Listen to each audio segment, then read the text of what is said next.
ইমরান খান পাকিস্তানের সাবেক প্রধানমন্ত্রী এবং তেহরিক-ই-ইনসাফের প্রধান।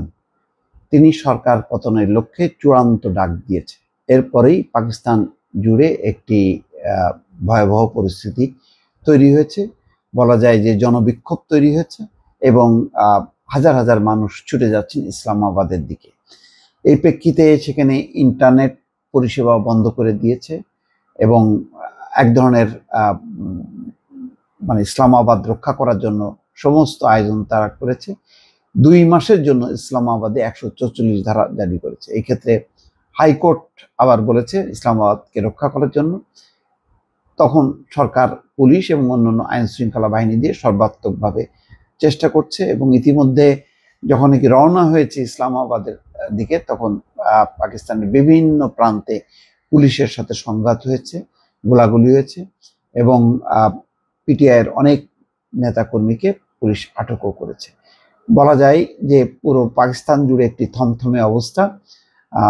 ইমরান খান কারাবন্দী আছে, তার স্ত্রী বুশরা বিবি বিক্ষোভে যোগ দিয়েছে এবং তিনিও ইসলামাবাদ অভিমুখে রওনা হয়েছে।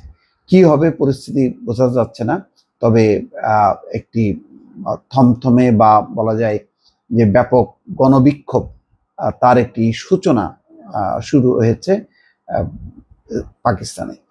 নির্বাচনী গণরায় চুরি, বেআইনি গ্রেপ্তার এবং সংবিধানের 26তম সংশোধনীর প্রতিবাদে 13 নভেম্বর এই বিক্ষোভে ডাক দিয়েছিলেন কারাবন্দী ইমরান খান। গতকালের বিক্ষোভকে চূড়ান্ত ডাক বলে অভিহিত করেন। নির্বাচন বেশ কিছুদিন আগে হয়ে গেছে এবং এই নির্বাচন নিয়ে কেলেঙ্কারি শেষ ছিল না। তেহরিক-ই-ইনসাফ দলগতভাবে অংশ নিতে পারেননি, তারপরেও তারা সংখ্যাগরিষ্ঠ আসনে জিতেছে স্বতন্ত্রভাবে, কিন্তু যেহেতু দলগতভাবে তারা জিততে পারেনি, দলের কোনো প্রতীক ছিল না, ফলে তার সরকার গঠন করা সম্ভব হয়নি তাদের পক্ষে। এবং মুসলিম লীগ এবং যে পিপিপি, পাকিস্তান পিপলস পার্টি, সেই জোট মিলে তারা সরকার গঠন করেছে। বোঝা যায় যে পাকিস্তানের অধিকাংশ ভোট পড়েছে পিটিআইয়ের দিকে, পিটিআইয়ের সমর্থিত স্বতন্ত্র প্রার্থীদের দিকে। ইমরান খানের পক্ষেই মানুষের রায় বা সমর্থন, কিন্তু সরকারে বসে আছে মুসলিম লীগ এবং পিপিপি। এবং এই পরিস্থিতিটি তো খুবই অনেকটা বাংলাদেশের সাথে তুলনা করা যায়। শেখ হাসিনা সরকার ক্ষমতায়, কিন্তু জনসমর্থন হচ্ছে তার বিপক্ষে।